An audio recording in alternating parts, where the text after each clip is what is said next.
l'avais mis là-dessus, ça ouvre de la douleur.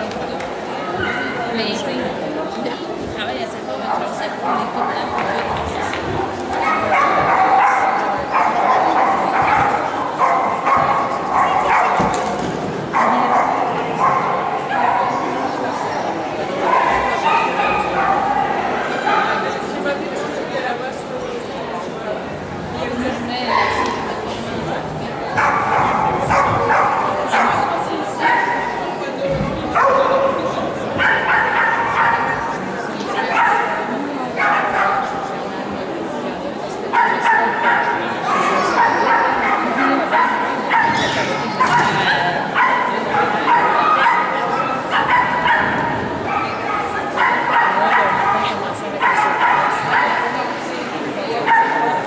Moving on, the Netherlands, Stuart and